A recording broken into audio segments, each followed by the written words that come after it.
झपाट्याने वाढणारी पाण्याची पातळी कृष्णा नदीची आता संत गतीने वाढत आहे. आपण सध्या कृष्णा नदीच्या तीरावरती उभे आहोत. आयुर्विन ब्रिजजवळ आपण पाहू शकता कृष्णा नदीच्या पाण्याची पातळी ही 40.6 झालेली आहे. इशारा पातळी ओलांडल्यानंतर इंचाने कृष्णा नदीची पाण्याची पातळीत वाढ होत आहे. आता सध्या 40.6 आहे.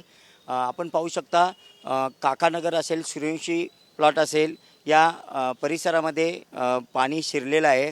दुसरी गोष्ट कर्नाळ रोड पूर्ण पाण्याखाली गेलेला आहे आणि सकाळपासून कृष्णा नदीची पाण्याची पातळी ही संत गतीने वाढत आहे.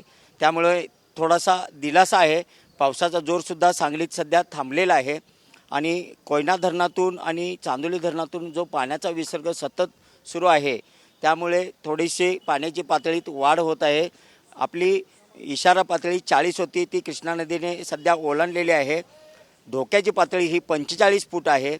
एकंदरीत पाहिलं तर धोक्याच्या पातळी ओलांडायला अजून 5 फूट शिल्लक आहेत आणि संत गतीने कृष्णामाई सध्या वाहत असल्यामुळे थोडासा सांगलीकरांना दिलासा मिळत आहे.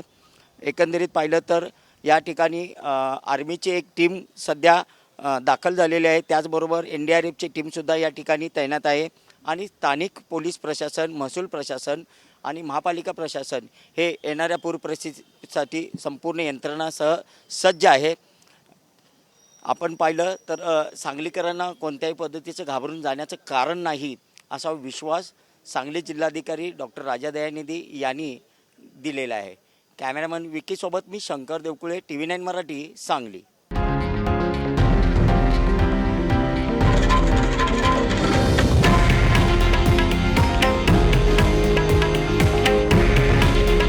हे आहे देशातील नंबर 1 न्यूज नेटवर्क आणि आपण पाहत आहात TV9 मराठी.